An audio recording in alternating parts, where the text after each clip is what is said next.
زمانونو قرآن شریف او حضور پاک مبارک دواړه یو بل سره لازم ملزوم دي. څنګه مولانا صاحب تاسو ته ووی د عایشې صدیقې نه تپوس شو چې د حضور پاک خوی څه دی؟ فرمایي کان خلقه القرآن. نبی علیہ السلام عملی د قرآن شریف نمونه وه. دا زمونږ قاریان صاحبان چې چاته تجوید ښیي نو اول ورته کتاب کې وښیي جوال القرآن وغیره، د الف دا مخرج دی او د ب دا دی او د قاف دا دی. د هغې نه وروسته ورته بیا مشق کوي، عملي طور ورته ښیي. که یو سړی شل کتاب هم د تجوید ووایي او د مشق نه کړي د نه قاري نشي جوړېدی. د ساینس په دې مضامینو کې چې کله هغه ساینس ماسټر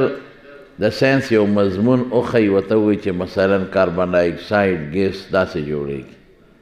یا اکسیجن داسې جوړېږي، نو هغه چپټر ورته وښیي نو بیا بوځي هغه امتحاني او حالي په دغه کې په سکول کې کالج کې هغه حال کې د ساینس حالي د هغې کې هغه آلات پراتی نو عملي طور ورته وښیي ګورئ ښه داسې اکسیجن جوړېږي او دا کاربن ډای اکساید ته په دې طریقه کنورټ کېږي، هغې باندې پوهېږي، بې د عمل نه زده کېږي. دقه رنګې قرآن شریف دا زمونږ دپاره یو راهنما کتاب الله را لېږلی دی او د هغې عملي نمونه نبی کریم صلی الله علیه وسلم یو بل نه جدا نه دي. زه به یو مثال درکم. قرآن شریف کې الله فرمایي اقیم الصلاة، پابندۍ سره لمونځ وکړئ. دا معنا چا ښوولې؟ حضور پاک. یعنې اقیمو خو معنا دا ده چې همیشه یو کار وکړئ. ډېرې معنی امام بیضاوي ګڼې لیکلي، نور علما هم لیکلی دي، خو زه یو دا معنا هم ده چې دا وي مو همیشه وکړئ. او صلات خو دعا ته وایي. مونځ خو من خو د مونځ معنا چا نه زده کړه؟ دعا ته وایي. یو صحابي حضور پاک له صدقه راوړه بیت المال ته، نو نبی علیه السلام څه وایي؟ اللهم صل علی آل ابي اوفا. خدای په د رحم نازل کړي. صلی معنا رحم. مونږ مانځه کې نه وایي اللهم صل علی محمد وعلى آل محمد، دعا کوو که نه رحمت پې نازل کړي. نو صلات دعا ته وایي. دا چې مونږ سار 2 رکعاته کوو، ماسپښین 4، مازدیګر 4، ماښام 3، ماسخوتن 4، دا قرآن شریف کې نشته. دا 2 رکعاته ډک او 2 تش چې مونږ ورته وایو، او دا قید اوله ده او اخره ده، او دا رکوع ده او دا 2 سجدې دي، دا ټول قرآن کې نشته بلکل. دا مونږ ته چا ښوولي دي؟ محمد مصطفی صلی الله علیه وسلم. څومره چې په بخاري ترمذي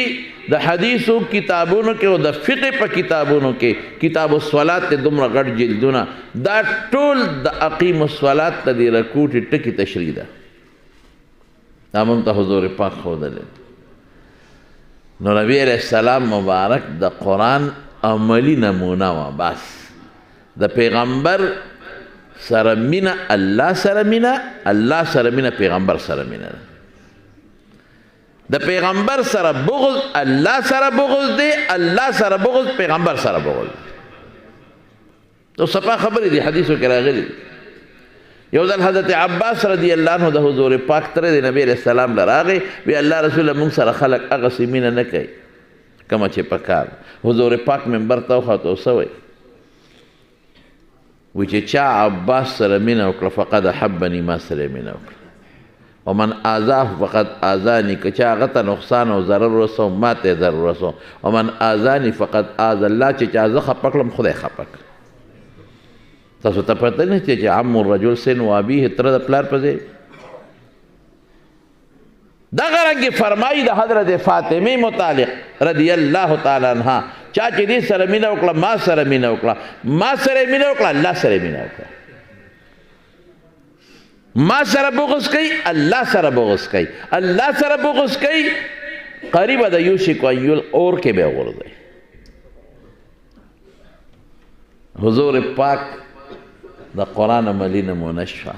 دوه څیزونه شو زموږ دپاره، الله او رسول الله. څه شی شو؟ الله او رسول الله. دواړه به موږ ټینګ نیسو نو موږ به هله کامیابیږو، مقام ته به رسیږو. او که دې کې یو مو پرېښود نو کامیابي نشته. اطیعوا الله و اطیعوا الرسول دویمه خبره ده. د الله تابعداري وکړئ او د پیغمبر مبارک. ولکم فی رسول الله اسوة حسنة، ستاسو دپاره حضور پاک نمونه ده، هغسې ځان جوړ کړه. او جی قرآن خو پیغمبر مبارک راوړی دی، خو د خدای کلام دی. او احادیث خو د رسول الله مبارک د خولې نه اوتې راهنما اصول دي چې د پیغمبر د نسب چا خیال ساتلی دی خدای مقام ورکړي. د یو مثال درکړو، زمونږ د دې دین په دې کتابونو کې یو ډېر لوی شخصیت تیر شوی دی، عبدالله ابن مبارک، امیر المؤمنین فی الحدیث ورته وایي. زمونږ چې څنګه د دې بادشاهۍ مشران دي دارنګې زمونږ د دین مشران هم شته. امیر المؤمنین فی الحدیث، امام بخاری امیر المؤمنین فی الحدیث ہو، د حدیثو بادشاہ. دقسې عبدالله ابن مبارک د حدیثو بادشاہ، ډېر لوی محدث حسین. او زمونږ د دې ټولو صحاح سته او د دې محدثینو استادانو کې دی لوی سړی. یو ځل یې خوب ولید، په خوب کې نبی کریم صلی الله علیه وسلم ولید. رسول الله مبارک فرمایي من رآنی فی المنام فقد رآنی فإن الشیطان لا یتمثل بی. چې چا خوب کې زه ولیدم بس دا د یقین وکړي چې ما رښتیا لیدل کړي، شیطان زما په شکل نشي راتلی، دا یقیني وي، شک پکې نه. نو خوب کې حضور پاک مبارک ولید او ورته وایي وی عبدالله ابن مبارک کوفې ته لاړ شه، او په کوفه کې یو سړی دی، یو سوداګر دی، تاجر بهرام یې نوم دی، هغه ته زما سلام ووایه. دا بهرام فارسي لفظ دی. دی چې څنګه د خوب نه پاڅېدو، شاګردان خو یې ډېر وو، تپوس یې وکړه هلکه ماله معلومات والې په کوفه کې یو تاجر دی بهرام، زما ورسره کار دی، خو څوک یې پوه نه کړ چې دا خوب ما لیدلی دی. شاګردان وایي صاحب خو مشهور سړی دی، خو ډېر لوی تاجر دی، دنیا کې مشهور دی، خو تاسو هغه سره څه کوئ؟ وی ولې؟ وی خو مجوسي دی، د اور عبادت کوي. ده وی چې داسې کار دی چې کوفې ته تلل غواړي. او رسول الله مبارک ورته دویمه خبره څه کوي؟ او دا خوب درې ځله عبدالله ابن مبارک لیدلی دی، یو ځل هم نه. او دریم ځل ورته وایي حضور پاک وی کوفې ته لاړ شه، په بهرام زما سلام هم ووایه، او دا ورته ووایه چې جنت ته به ما سره یو ځای داخلیږي. ماشاءالله، جنت ته به ما سره یو ځای داخلیږي. ماشاءالله، دا داسې دی چې هغه دې نه لویه خبره بله نشته. نو چې دی راروان شو کوفې ته، نو هلته کې شاګردانو لوی استقبال یې وله وکړو. ولې دنیا ته پته وه چې دا خو ډېر لوی سړی دی. چې کوفې ته راورسېد، شاګردانو یې حضرت څنګه راغلی؟ وی یاره ما له معلومات واخله، یو تاجر دی په کوفه کې، بهرام یې نوم دی، زما هغه سره څه کار دی؟ یو بلکل شته دی صاحب، ډېر لوی تاجر دی، غټه منډی ده او ډېر لوی کاروبار یې دی، خو صاحب اخو مجوسي دی، مجوسیان د اور عبادت کوي. بل نشته وی نو همدغه یو، بس وی زما څه کار دی ورسره، زه ملوېږم. شاګردان هم دا خیال وکړه چې زه خو تجارت به کوي ورسره، نو خلک خو کافرو سره هم تجارت کوي، زه خبره نشته. نو دا مونږ چې تاسو ته وایو چې اسرائیلو سره تجارت مه کوئ، د یهودیانو شی مال دی. شرن داسې نه، شرن خو کافر سره هم تجارت کولی شي، هغې کې یو غرض دی، یا هغه بل مل سره چې د حضور پاک خاکې جوړوي، حالین د هغې شیدونه مال، یا د قادیانانو مستوات مال، د هغې مقصد دا دی چې دغه پیسه هغوی ستا د دین خلاف استعمالوي، دغه پیسه هغوی د حضور پاک د ناموس خلاف استعمالوي. نو په دې وجه نه خلک وایي چې مال یې دا څیزونه، ورنه هسې خو د کافر سره شی اخیستي. چین ته خلک نه دي، چین کافران نه دي، خلک دې سودا کوي، امریکا جاپان نه شی نه راځي. اسرائیل دغه شی د مسلمان خلاف، او قادیانان چې څومره پیسه ګټي نو هغه ټول د قادیانیت په خدمت کې د هغوی په پیسه کې باقاعده د خپل قادیانیت حصه ده د هر چا په پیسه کې او هغوی لګیا دي هغه د اسلام او د حضور پاک د ناموس خلاف استعمالي ځکه موږ وایم به کوي وی صاحب دا خو مجوسي دی وی زما کار دی شاګردان وی زه ټیک شوه د ده به څه تجارت به ورسره جوړوي څه شی باجي دی چې ورځو چې دی سینګ ورغی بهرام په خپل تخت ناست دی په خپله منډی کې چا ورته وی عبدالله ابن مبارک راغی وله را پاسې هغه نوم د عبدالله ابن مبارک خو نوم و کنه لوی سړی او دا کافر هم د ملا او د عالم قدر کوي زه دې دوبۍ ته تلم یو کال نو هلته کې څه ملګري وو نو هغوی وي دا دی د چکر در باندې ولګو یو دوکان دو درو ته یې بوتلو وي دا د هندوانو دوکانونه دي هلته هندوان سوداګان یاره هغه هندو به راغی د ما بیا دونه قدر وکړه که نه دونه قدر دونه عزت چې زه تاسو ته نشم کې به یې نولم چای به یې در راوغوښته او ډېر قدر تحفې تحایف به یې راکړل حالانکې و هندوان نو چې دی ورغی اوله بهرام را پاسېد وی دا عبدالله ابن مبارک دی ډېر په عزت یې کېنو چې د کېناستل وی بهرام تا سره زما ځان له یو څو خبرې هېڅ یو ته یو دی څوک نه ډېره ښه نو کوټې ته دننه شو بیا درته وایم چې شاګردانو همدا ګمان کو چې څه شی به یالي یا به څه شی خرڅوي چې کوټې ته ننوتل عبدالله ابن مبارک د بهرام نه تپوس کوي وی بهرام زه راغلی یم خو تا نه یو تپوس کوم تا یو کار کړی دی ډېر د نیکۍ کار دی کړی دی او ما ته به هغه کار وی عبدالله ابن مبارک زما څه نیکي ده زما خو دغه نیکي ده چې څو غریبانان او څه شی په کاري خیراتي ورکم چا باندې مې قرض پورې یو نیشي راکولې ورته یې پرېږدم غریب یې ورسره ګزاره کوم دلته په خلکو ډوډۍ موډۍ خورم بس دا د غریبو سره مدد کوم وی نه دا وړې خبرې دي تا څه کار کړی دی خو تا ته معلوم دی چې څه کار دی خو زه راغلی یم دا به ما ته وی وی عبدالله ابن مبارک یو کار مې کړی دی زه هغه کار فاش کول نه غواړم وی زما به تا سره دا وعده چې ستا په ژوند به دا راځي او که ستا د وفات نه پس وي نو بیا ټیک ده وی وعده ده وی یو دروازه بنده کړه وی قصه اوږده ده وی عبدالله ابن مبارک ما له خدای ډېر لوی مال راکړی دی دا چې تا ولیدل دا ټول زما مال دی او دا ټول اوخان انټرنیشنل ټریډ سنټر و دا یعنی بین الاقوامي تجارتي مرکز دا ټول خلق دلته راځي او شي اخلي او د اوخان دي او بار کېږي او څه ځي او څه راځي او تا ولیدل په سوونو نوکران دي څوک سامان بار کوي او څوک کوزوي او لګیا دي اخیستل زما دا نوکران کوي او دا خرڅول هم دوی کوي او پیسه ماله را روانه ده خو ډېره لویه پیسه ماله را روانه ده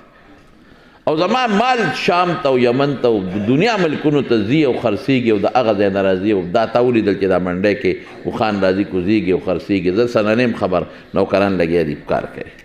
ډېر لوی مال مې دی یو زوی مې دی ډېر زوی مې هم نشته نو زما د زوی واده نو ما وی زه په دې زوی داسې ډوډۍ ورکوم چې داسې باڼو چا بادشاه هم نه ورکړی مال ډېر دی څه پې کوم او د زوی مې واده دی او صدقه پې کوم خیرات پې کوم صدقه خو هر مذهب والا کوي نو ما اعلان وکړه چې وروره ښځې دي او که ماشومان دي او که سړي دي ټول راځئ او د بهرام د زوی واده له ډوډۍ به خورئ صدقه ده هر خاص و عام دی راځي ښځو له ځان له ځایي نه مې مقرر کړ راتلې به سړو له مې ځان له ماشومان تر دې حده پورې که خان دی که غریب دی ما ګفټونه هم تیار کړل چې کوم به غریب و ما به هغوی له جامې م ورکولې جوړې پیزار به مې م ورکاو نغدې پیسې به مې م ورکولې څو ورځې دا ډوډۍ وچلېده خلکو خوړو یوه یې مړه مې وړی بس پخلی کېږي او روان دی او بلا ګفټونه مې م خلکو له ورکړل وی چې بلکل اخیری روز شو دی نوکرانو ته مې چې دا کوم لوښي دي دا مړی دا هم د خلکو له ورکوي په خپله وړی تر تالان مې کړل هر څه وی د شپې نیمه شپه و ډېر زیات ستړی وم بالخانې ته وختم وده شو نوکران هم ستړي و غریبانان وده شو وی دې کې مې ور وډبېده وی ډېر خفه شوم چې هلکه زه خو ستړی یم څو ورځو نه بې خوبه یم او چې ایله نن کوټې ته وختم دمه شم نو دا څوک ظالم دی چې ورې وو خو ما وی چې نوکران نه پاسو ما نه زیات ستړي دي زه په ناسته ستړی ما په کار ستړي دي هغوی وده دي راشه په خپله ورکوشه وایي چې ورکوشم او دروازه مې کوله وکړه د دروازې مخکې یو زنانه ولاړه ده یو جینۍ ده پیغله جینۍ ده پړونې تاو کړی دی خو چې دې جینۍ ته مې وکتل دې سره ډیوه ده او هغه ډیوه کې پړق پړق کېږي تیل ختمېدو والا دی پړق پړق کوي مري او دې جینۍ جامو ته چې مې وکتل جامې یې شلېدلې دي پړونو ته مې وکتل پړونو ته یې ټوټې لګېدلې دي چې پیزار ته مې وکتل شلېدلې دي ورپسې غریب یې پسې راښکې شي اړه مې خفه شو خو خفه م شوم چې دا دونه په کمزورې ده غریبه او عجزه ده مسکینه ده جامې پړونې پیزار شکل مې څنګه راغلی خو ډېر سخت غوسه وم چې په دا نیمه شپه کې ته سله ما پسې راغلی وایي ما ته وایي بهرام خفه نه شې ته خو مې خوبه راپاڅوله دا ډیوه مې راوړې ده او دې کې تیل خلاص شوي دي یو قاشوغه تیل ما ته په دې کې واچوه او که ته وایې په نیمه شپه تیلو پسې سله راغلی نو زما ماشومان بچي دي یتیمانان دي پلار یې مړ دی هغه ماشومان اوږي دي ډېر زیاته نو لګیا دي جاړي چغې وایي په کوټه کې څوک یو خوا ټوپ او څوک بل خوا ټوپ ډېر زیات اوږي دي نو دا ډیوه که مړه شوه نو یو بل ته ښکاري او ما ته هم ښکاري نو لږ ساعت تېرېږي نو که دا مړه شوه نو نه به مینې نه به زینم نه به یو بل اینې نو تاله راغلی یم د خدای خاطر وکړه ما ته یو قاشوغه تیل په دې ډیوه کې واچوه چې هغه ماشومان د لوږې تړتقې وایي چې یو بل ته ښکاري وایي چې دی وکړه نو زما پاره سر ته وخته غوسه شوم وایي ما ورته تا نه تپوس کوم تا ته پته وه چې د بهرام د زوی واده دی زما د زوی واده دی ویاو تا ته پته وه چې ما اعلان کړی چې هر خاص و عام دې راشي ډوډۍ دې وخوري ویاو تا ته پته وه چې ما وی ښځې دې مړه شي ماشومان دې مړه شي ډوډۍ دې وخوري ویاو تا ته پته وه چې ما وی یوم سې ویاو تا ته پته وه چې ما ګفټونه هم خلکو له ورکول وی او بیا ولې رانلې چې بچي دې لوږي اوږې دي او په کوټه کې تړقېږي د خدای نیکبخت دی پیزار ته دې وګوره شلېدلې کوي کړی ځان پسې راکاږې ما ستا غوندې خلکو له پیزار ورکوم انا لله ټولو وایه انا لله و انا الیه راجعون انسان ته چې کله هم تکلیف ورسېږي څه به وایي انا لله دې باندې ثواب وشو ښه ګوره پوټې ټکې زمونږ په الله اجر راکړه او چې اوس راشي او یو نعمت سړي ته میلو شي څه به وایو الحمدلله په هغې به بیا اجر او ثواب میلاویږي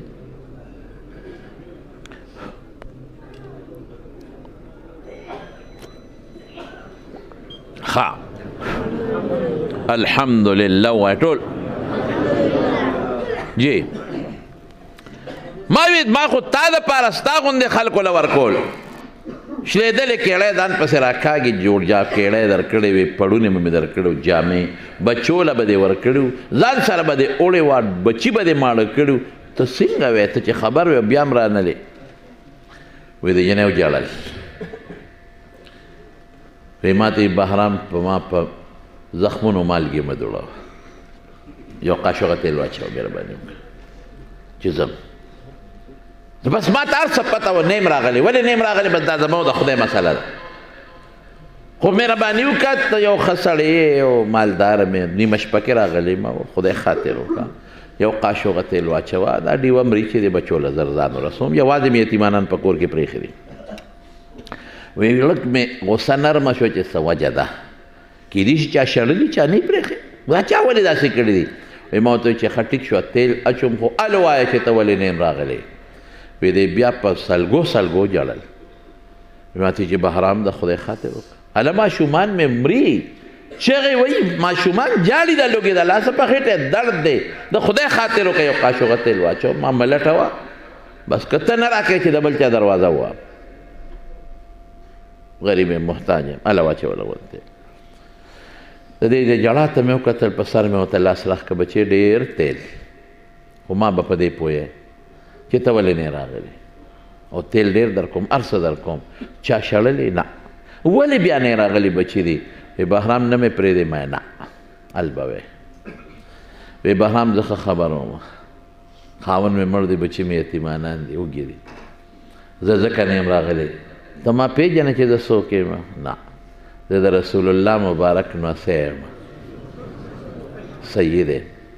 زما خاوند سیدو زما بچی سیدان دي د حضور پاک نوسی دي او زمونږ نیکه اعلان کړی دی چې زما بچی به صدقې نه خوري او تا خو صدقه او خیرات کړی مونږ باندې بندې دي صدقې زما نیکه د اعلان کړی زما بچی به صدقه نه خوري خیرات به نه خوري تو خیرات کړی ځکه زه نه یم راغلی وایي چې دا مې واورېده زړه مې یو ټکه وکړه وایي بس لاړم نوکران مې راپاڅول او ښه بوجۍ مې ډکه کړه د خوراک او د جامو او د پیزار او د هر څه نوکرانو وایي څه پکې مې راوچتی کې وایي مونږ وړو وایي نه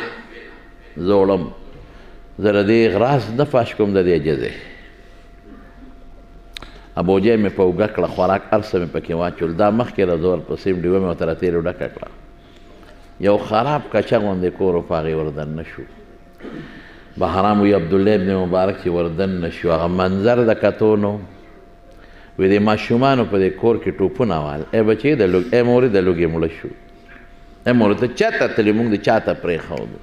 یو هلته خېټې له زور ورکوي په خېټه مې درد دی ای مورې مړ شو بل ماشوم هلته چغې وی ای مورې مړ شم په خېټه مې درد دی ای مورې مړ شو ډیوه مې کېښوده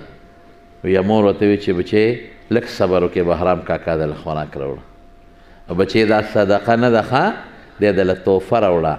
هدیه ورته وي ډالۍ دله راوړه وایي ما زر هغه خوراک ماشومانو ته کېښود او ډیوه مې ورته کېښوده او ښه جامې پیزار مې ورته یوړه یا ماشومان مور ته وایي چې مورې بهرام کاکا په دې نیمه شپه مونږ له خوراک راوړه یو دوا ورته نه کوو وی مور ورته وی چې بچې وکې ورته دوا ماشومانو لاس اوچت کړ او څه وایي یا الله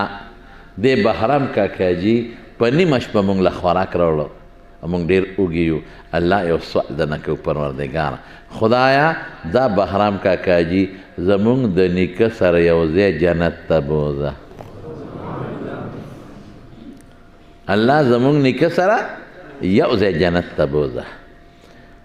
وی دقه یو کار مې کړی دی بل ما داسې څه نیکي نه ده کړې عبدالله ابن مبارک ورته بهرام مبارک دې شي د هغه ماشومانو بچو د هغه پوټینو لاسونو دعا الله قبوله کړې ده عبدالله ابن مبارک تا ته څه پته ده وی 3 شپې مې پرله پسې حضور پاک په خوب کې ولید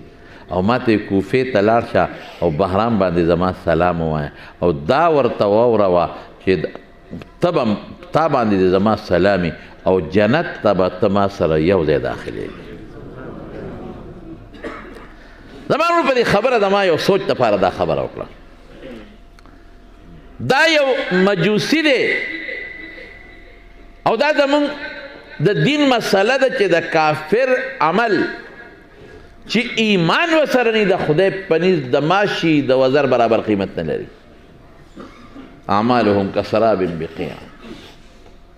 يحسبه الظمآن ماء اس فائدہ بنی قرآن شریف کے اللہ وقدمنا الى ما عملوا من عمل فجعلناه هباء منثورا دنیا کې خدای کافر له دې ښه عمل د وجې نه څه فایدې میدې لږې ډېرې ورکوي خو د خدای په نزد په آخرت کې اس درجه نه لري لیکن یو مجوسي دی او د پیغمبر مبارک د نسب او د رشتې خیال ساتي الله څه کوي هغه مجوسي چې عبدالله ابن مبارک وایي چې حضور پاک در باندې سلام ویلی او چې ما سره به یو ځای جنت ته ځي مجوسي عبدالله ابن مبارک لاس سره دې خوا کا لاس یې وله ونیوي ما ته ایمان ښایه اقه ځای کلمې شهادت وي رب العالمین مسلمان او چې بیا راغې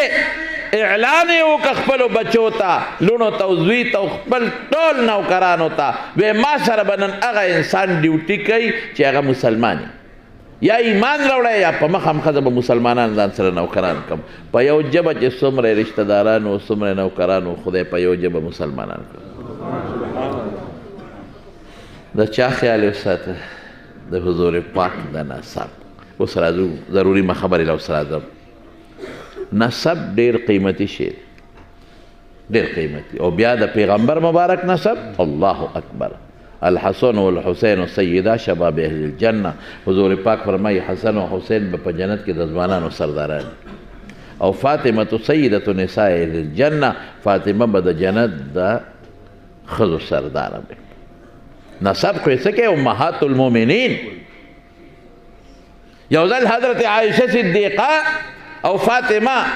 رضی الله تعالی عنهما یو بل سره گپ شپ لګاو د هغې به څه گپ شپ و دی ته گپ شپ وایي فاطمه ورته وی عائشې ته زما د بابا هغه بیبي وي چې تا سره ډېره مینه وه تا سره نورې ټولې کونډې کړې وې ته یې پېغله کړې عائشې ستا دومره مرتبه ده چې قرآن کې خدای ستا متعلق آیتونه نازل کړي دي قرآن کې الطیبات للطیبین والطیبون للطیبات اولئک مبرؤون مما یقولون لهم مغفرة ورزق کریم الله وایي امهات المؤمنین لهم مغفرة الله وایي دا بخل شوي خلق دی دی له به الله د عزت خوراکونه قیامت کې ورکوي جنت کې به ورکوي امهات المؤمنین لوی خلق دی د مسلمانانو میندې ستا صفت قرآن کې راغی ستا پلار صدیق و ته صدیقه نو عایشې ستا په غیږ کې د ما د بابا نڅا وتې ده ستا په کوټه کې د ما بابا دفن شوی دی وګورې عایشې زم څوک یم ښه زم د حضور پاک د غوښې ټوکړه یم زه یم د جنت د ښځو سرداره جوړه کړې زما بچي به په اوږو سورېدل او ډېره مینه یې ورسره کول عایشه صدیقه ورته وایي فاطمې ته خو د حضور پاک ډېره خوښه یې او ما ته یاد دي چې ته به رالې تا ته به ودرېد او په سر به یې ښکل کړې او ستا بچي به راتلل په دې غېږ کې به ورته ختېدل او په دې اوږو به یې کېناستېدل تا سره ډېره زیاته مینه وه عایشه به هم جنت ته ځې فاطمې زه به هم جنت ته ځم خو چې ته جنت ته لاړه شي نو په جنت کې به تا د حضرت علي صاحب ګوته نیولي هغه سره به چکرې لګې ځکه خاوند سره بنده ګرځي او ما به په جنت کې د محمد مصطفی ګوته نیولي هغه سره به ګرځم صلی الله علیه وسلم نسب خو ډېر لوی شی دی نسب نه علاوه بیبیانې د کوم مقام او مرتبې خاوندان دي لیکن د قرآن رتبه او مرتبه دا ډېره زیاته اوچته ده ډېره زیاته اوچته ده دا د بیبیانو متعلق چې الله حکم کوي او دا د نبی علیه السلام د ماشومانو بچو متعلق چې ذکر کېږي دا مونږ ته پیغمبر مبارک او قرآن ښودلی شوي قرآن ډېر لوی د مرتبې خاوند ترکت فیکم الثقلین دوه څیزونه مې پرېښودي دي یو قرآن دی و عترتي یو زما بچي اولاد دی د دغې قرآن له برکت نه د دې قرآن ابو لهب پیژنې د حضور پاک ترو هو که نه قرآن باندې ایمان راونهړه قرآن کې ورته الله خیره کوي تبت یدا ابي لهب وتب ابو طالب پیژنې څوک هلکه ووایه د حضور پاک ترو څونه خدمت یې د نبي علیه السلام کړی دی یاره دلته زما عقل کار پرېږدي بس طالبانو ته یې ګوتې بس دې کې مه وهئ دومره خدمت یې د پیغمبر مبارک کړی دی چې مور راوړې به دونه خدمت ونه کړي د مکې کافر کله راغلل ابو طالب لا او ورته یې وې دارواره دې بس باقي پوهې که مونږ سره مذاکرات دې وکړي څه مذاکرات دی د خپل دین چلی اوسه پورې هم نه پرېښود اوسه ته غږ نه کوو ځه دی د خپل دین چلی خو زمونږ خدایانو پسې بد دی نه وی بس نبی ابو طالب پوه شو چې کار که خیري سمې خوري ابو جهل او عتبه او شیبه او دا ټول ناست دي او ابو طالب مشر د خلکو به یې قدر کو سنجیده سړی حضور پاک یې راوغوښته ورته یې بچې دا قوم مشران راغلي دي دوی سره جوړه وکړه بچې اوس د قوم مقابله زم نشم کوی تنګ شوی یم ټول قوم یو خوا دي ته بل خوا قوم مقابله ما ته هم ګرانه ده دوی سره څه مذاکرات وکړه او مذاکرات اسان دي دي ستا دین باندې مخکې خو یې نه پرېښودې بیت الله ته راځه لمونځونه هم کوه ملګري دې هم ستا راځي هېڅ ته نه وایي خپل دین چلوه د دعوت هم چلوه خو د دې د خدایانو بد به نه وي د دې اصنامو بوتانو د دې بد مه وایه د دې خدایان رسول الله مبارک پوه شو چې دقه یو مې په مخ د ځمکه ډاډ و کاکاجي و غم رانه جوړله د رسول الله مبارک په سترګو کې اوښکې وبهېدې ابو طالب وی ولې وی دوی وایي چې که ښځه غواړي ښځه هم ورکوو دا خو د معزز قوم سره تعلق لري په کومه جینۍ ګوته یږدي ورکوو یو غواړي که دوه مال غواړي مال هم ورکوو بادشاهي غواړي بادشاهي هم ورکوو دین نه چلي خو زموږ د خدایانو بد دی نه وایي څونه تا له څومره عزت درکوي بچی بس رسول الله مبارک سترګو کې اوښکې وښې دی وایي بابا کاکا که د یو لاس کې مې نور کېدي او په بله کې مې سپومی کېدي قسم په خدای که د خپلې خبرې نه واړم زما ذاتي خبره نه چې زه مذاکرات وکړم په پټي جنګ خو نه دی په سیاست جنګ خو نه دی د خدای الله پیغمبر چې الله څه ویې به کوم بس که قوم نه ته تنګې نو کاکاجي خفه کېږم هېڅ فکر نشته تا نه ګیله نه کوم بس تره قوم نه مجبوره زه او زما الله زه او زما الله الله به ما نه ضایع کوي الله به ما نه ضایع کوي جنګ دوی سره نه کوم یو څپېړه مې وی دی او کاکاجي هېڅ فکر مه کوه تا نه ګیله نشته درنه لاړم خو چې رسول الله مبارک روان شو ابو طالب آواز ورکړ بچې دلته ودرېږه ته څه وایې چې زه به دې پرېږدم پرېږدم سوال نه پیدا کېږي چې دا بری نه پرې شوی تا ته څوک نږدې کېدی نه شي د دوی لاس خلاص یو تجویز و درته مې درکړو دی نه منو ما ته به هله به بچی تا ته څوک لاس در رسوي چې د ابوطالب مری پرې شي او چې تر څو زه په جمدی یم که نه تر څو زه جمدی یم فاصدع بامرکا لم تصبک عدادتو لګیا اوسه خپل کار کو ډاډه کوه څوک بغنه درته در نږدې نه کي حتی اؤسد فی التراب دفینا تر څو چې خاورو کې نیم ښخ شوي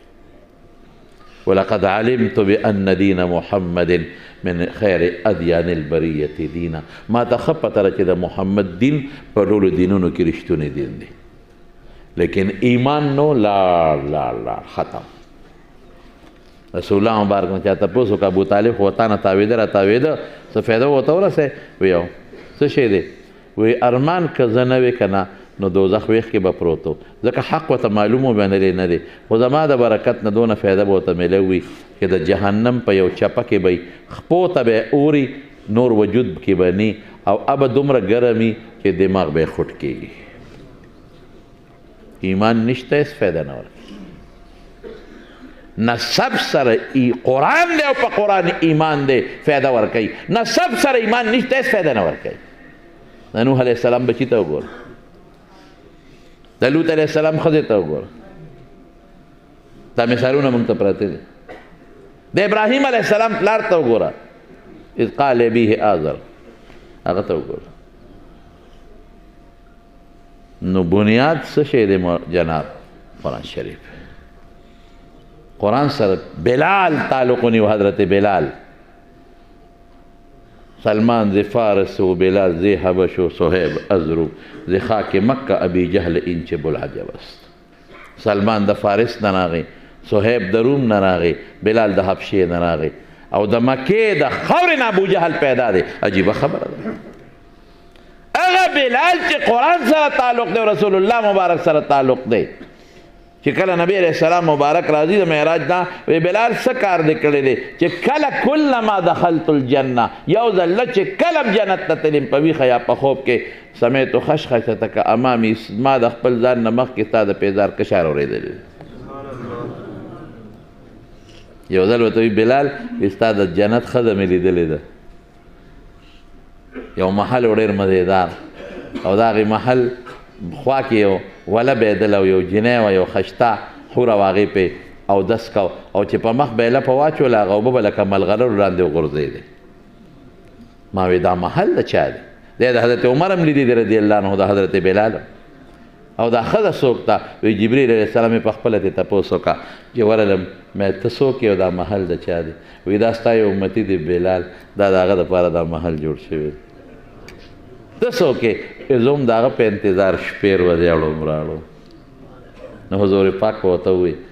او عمر ته مې عمر وی ستا د جنت کور مې ولیده ویړه کې مې رالل چې ورننه وځم خو ستا غیرت را مخکې شو نو بیا وردننه نه شو نو د خوشحالۍ نه یې وجړل ابېکا غر زه په تا غیرت کوم حضرت خباب قرآن او پیغمبر سره تعلق ونیو کوم ځای ته ورسېد ابو جهل د مکې دی عتبه د مکې دی شیبه د مکې دی ابو طالب د پیغمبر تره دی ابو لهب د پیغمبر تره دی قرآن او پیغمبر یې پرېښول لاړ د و جهنم خشاک بنیاد دوه څیزونه شو قرآن کلام الله کلام الرسول او فقه څه شی دی ائمه اربعه و څلور امامانو د قرآن و سنت نه مسلې راایستې دي موږ ته اسانه کړې دي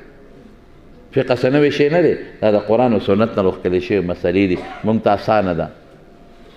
سبا سړی بازار ته ځي او سوجي بالي او غوړي بالي او خشاک به بلوي او الوا به جوړوي یا به ترې پیکه جوړه شي او یا به ترې خوږه جوړه شي یا به ترې غوړي واوړي او یا نه دا داسې مثال دی د فقې د مسایلو لکه پلیټ کې د څوک الوا کېدي مسایل پلیټ کې پراته دي زمارونو که کامیابي غواړئ قرآن سره او پیغمبر سره تعلق جوړ کړئ زما قسم په خدای دا کامیابۍ لاره ده او که د قرآن او د پیغمبر نه په بل طرف لاړې ګمراهي ده دین هغه دی چې د قرآن تابعداري وکړي دین هغه دی چې د مبارک پیغمبر تابعداري وکړي بس څومره ژوند به زمونږ تېر شوي او څونه به پاتې لاړ ژوند لاړ ختم موږ ته څه پته لګي چې موږ به کله پې ورځو زه چې د په لاره ځم او دا جنازه روانې د دې ملګرو ته یې ورغې غریب پې ورغی څه به پته لګي چې د سره به څه کېږي په خبر کې سا به زموږ نه څنګه وځي پته شته تاسو ته چې څنګه به وځي پته شته هېڅ پته نشته که نیکي مو کړې او نیک عمله یو داسې به سا وځي زما ستا نه لکه چې غنه د چا د خپې نه وباسئ خوند کوي سړي له خوند ورکوي چې کله وځي یا د مشت نه او څاڅکي اوبه دي او چې خطرناک او ظالم سړی وي او د قرآن دشمن دی او د پیغمبر دشمن دی او د پیغمبر د ناموس دشمن دی او د مدرسې او د ګیرې او د پټکي دشمن دی او د مولا دشمن دی او د خدای دشمن دی هغه نه به سا څنګه وځي الله اکبر قرآن کې الله تعالی فرمایي چې کله ساتې وځي که نه هلته نه به چغې جوړې شي هلته به اوازونه جوړ شي اوهو دمګرې راولې بابا مري هله بچې مري هله چا به یې څوک راولی هله ژبې لاندې ګولی ورته کېدی ویقولو مراق څنګه دی قرآن شریف کې مراق تو دمګرې شته چې راول بابا مري دغه سخت وخت دی چې دا ستا زوی او ستا مخکې دې سا وځي او ستا پلار یې او ستا مخکې دې سا وځي او ستا ښځه یې او ستا مخکې دې سا وځي او ستا ورور یې او ستا مخکې دې سا وځي دا خطرناک وخت دی سخت وخت دی مراق دمګرې راولی شابه چغې جوړې کړی موټر راولی هله 2211 دی که څه دی هغه ته ټلیفون وکړئ هله دا ګاونډ کې چې ته وګورئ موټر شابه ورور مې مړ شو که نه شابه یې ساتې وځي هله شابه چې هسپتال ته ورسو چا سره ګولی شته جبې لاندې کېدو اسوي الله وظن انه الفراق الظن ها هنا بمعنى اليقين اغوي اسوي بابا درنا لاړم ما بخاو ما بخلي بابا لاړم ما بخاو ما بخلي بابا وي بچي ما بخاو ما بخلي خذ وي سړیا بس ما وبخه درنا لاړم او خاون یې خذ ما بس زیاتې کړي ما بخه ما بخلي ظن انه الفراق کور ته ګوري خو اوس په مې سترګې پټې شي دا پاتې شو دا ایسي پاتې شو دا بنګله خو ما پرون جوړه کړه دا پاتې شو او یو ځل چې یو سړی د کوره ووت په کومه دروازه بیا واپس راغلی جنازه چې لاړه شي وظن انه الفراق والتفت الساق بالساق په ټوکړه وتړي او زه بله معنا کومه دا پنډه یو بل پورې مږي وایي مورې ډېره سخته ده سا وتل مړ شومه وایي سړیه مړ شو مړه شومه او دا چوکه وی نیولې وځه چکه ډېرې مزې دې په دنیا کې کړې دي نیکي څه وایي یا ایتها النفس المطمئنه ارجعي الى ربك راضیة مرضیه فادخلي في عبادي وادخلي جنتي جنت به ورته وښي دی له ورځه او چې بدعمله یي بدعمله په زور به ترې سا راکاږي چوکه به ورته نیولې دی روح ته رسول الله مبارک فرمایي روح به دې تختی په دا رګونو کې په زور به راکاږي او داسې مثال یې ورکوي لکه سسپال چې سور کې او په یخو په ګرمو مالوچو په یخو په مالوچو کې کېدې په لمدو مالوچو کې او راکاږي او دا لوخړی کوي داسې به دا روح له په دا رګونو کې راکړه قسم د رسول الله مبارک فرمایي قرطبي لیکلي دي په تذکره کې چې دا روح راوباسي د بدعمله سړي د رګونو ټوکړې او غوښې ورسره بار راوځي اسانې خبرې دي نن دلته په فیسبوک مولا هغه داسې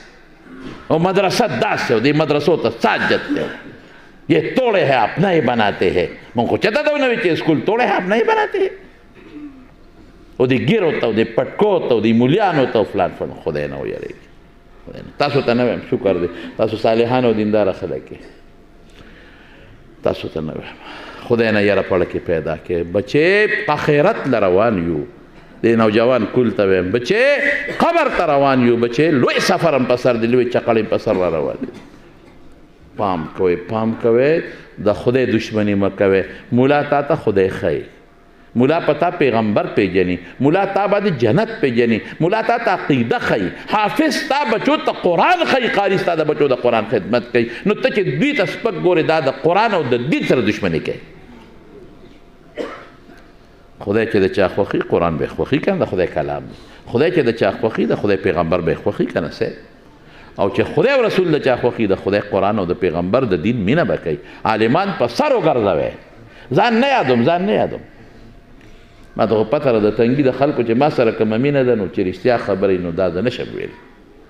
او زما هم د سره ډېره زیاته مینه ده الحمدلله. 10 کاله مې ستا په دې ګاونډ کې په دې دغه کې تېر کړي دي په مدرسه کې، جامع اسلامیه کې. او دې مدرسې کې ما ډېر تقریرونه کړي دي. خدای پاک دې حاجي صاحب وبخي، انور حاجي صاحب ډېر ښه سړی، ډېر نیک سړی. دلته هغه زه راوستم، دلته ادریس صاحب او دا په دلته به راوستم دې جومات. ما ډېر بیانونه دلته ستاسو په دې یو جومات داسې دی پاتې عبدالباري جان صاحب سي خدای پاک په قبر انور نازل کړي. داسې زمونږ سلیم صاحب دادا صاحب او مولانا دا جمعه ګل حاجي صاحب او عبدالمالک حاجي صاحب لاړل. لوی خلک، نیکان خلک، صالحان. امام صاحب او مولانا حبیب الله جان صاحب او مولانا رحمت الله جان صاحب دا درسونو دا کندې تنګي په روخانه رونق رونق. تنګي خلک ډېر ښه خلک دي، ډېر ښه خلک دي تنګي خلک. دا شکر دی حافظان او عالمان اوس هم پکې دنیا ډېر درسونه دي، د خدای فضل، د خدای کار. اوس هم چې موږ په لاره په دواړه لاسونه د په دې اثر د پاسه کېږي. بچې د کشر کول ته وایم دا څوک چې فیسبوک کوي او څوک موبایل ګوري مهرباني وکړئ بچې موبایل ښه استعمال کړئ، غلط په نه استعمالوئ. ښه د هلکانو ته وایم دا خبره زما منې به که نه که خیري. په موبایل به د غوږ ګناه نه کوو، د سترګې ګناه به نه کوو، د لاس ګناه به نه کوو. د علماو چې څوک هم په فیسبوک د حافظ او د عالم او د مدرسې بد ورکوي به نه خوروئ، نه به شیر کوئ، ګناه به نه خوروئ. هغې باندې ولیکئ چې څوک د مولا او د مشر یو ټکي به لیکئ وایي ته لعنتي یې. څه به لیکئ؟ ته ظالم یې، ته لعنتي. علما خو زمونږ سر تاجونه دي. علما خو پار میدان کې لګیا دي خدمت کې. کم میدان علماو پرېښی دی؟ سیاسي میدان دی که د تصوف میدان دی که کم میدان دی؟ کم یې پرېښی دی؟ ستا د بچي ستا د دین دفاع په کم ځای کې دوی پرېښودلی دی؟ مونږ په ارام ناست یو، علما الحمدلله لګیا دي او مونږ بېغمه ناست یو، ساره دین دفاع کوي الحمدلله. خپل بچي به عالمان جوړو، ښه حافظان به جوړو، قاریان به جوړو. فکر مه کوئ د ډوډۍ به څوک ورکوي. زما د قسم د الله په ذات ډوډۍ د خدای په لاس دی. مونږ له چې خدای کومه ډوډۍ راکړه په چل یې نه پوهېږو چې څه ورسره وکړو. نقد بني، مال بني، دولت بني، عزت خدای راکړی دی الحمدلله. خوشحاله چې کم دی ته ځو خلک خپله ډوډۍ نه خوري، مونږ له یې ډوډۍ راته کېږي. خپله جامه کمزوری چې مونږ له یې ډوډۍ ستا جي دا ستا شو. نو څه غواړو د خدای نه؟ په لاره ځو په دواړه لاس سره سلام وکړي، به د عزت ډېر دی. او مړه داسې عزت دی پرېږده به د دنیا عزت، خدای دې اخر کې مونږ له عزت راکړي، خدای دې قبر کې مونږ له عزت راکړي، خدای دې د قیامت چې کله ساه وځي دغه وخت دې مونږ له خدای پاک عزت راکړي. نو بچی دې کشر کول نوجوان ته علماو خواره کې په فیسبوک بیانونه خواره کې، تقریرونه خواره کې، نیکۍ خواره کې، د باطل مقابله پې وکړئ، ګناه به نه اورئ انشاءالله. ما سره به دا نوجوان طبقه په دې کې موافقت کوي که خیر انشاءالله کوي به که انشاءالله بلکل. او چې څوک هم د مدرسې د پټکي د ګیرې د تبلیغ د تصوف د دین او د سیاسي علماو هم بد څوک وایي بس فوراً به ورته وایي به ته لعنتي ابه نه شیر کوې. بعضې سړي وي دا شیر کوي چې دنیا ته پته ولګي ګناه شیر کې د ګناه دپاره ته ملګری معاون جوړېږي قطعا نه. دا څو خبرې مې ستاسو په خدمت کې عرض کړلې. ستاسو په دې شوق او په مینه ډېر زیات خوشحاله شوم. الله دې مولانا عادل صاحب او مولانا بلال صاحب دواړو له په ژوند کې برکت پیدا کړي او ستاسو دا مشران چې کوم سپین ږیري ډېر وفات شوي دي الله دې په قبرونو انوار نازل کړي. تاسو له خدای ډېر خیر او برکت نصیب کړي. او دا زموږ حاجي رحمان ګل صاحب د ما ډېر خوښ ما دوی ته سخت کالو زر وکړه مې زه به بیا بل کال درته راشم ما سره وخت نشته. رحمان ګل حاجي صاحب ډېر زیات کلک وي نه خامخا. او عادل شاه صاحب زموږ کشر دی زموږ بچی دی نو الله دې تاسو له دواړو جهانو برکتونه عافیتونه او خوشحالۍ درکړي. الله دې زموږ ایمان نصیب کړي. الله دې زموږ د رسول الله مبارک دین نصیب کړي او د هغه د راوړل شوي دین په دایره کې دې الله زموږ ژوند او زموږ مر نصیب کړي. او موږ ټول ګناهګار یو. زه دا ټولو نه اول نمبر ګناه به ما کې به هم ډېرې وي، خو خپل راته نه ښکاري. خدای زموږ ګناهونه معاف کړي. وآخر دعوانا ان الحمد لله.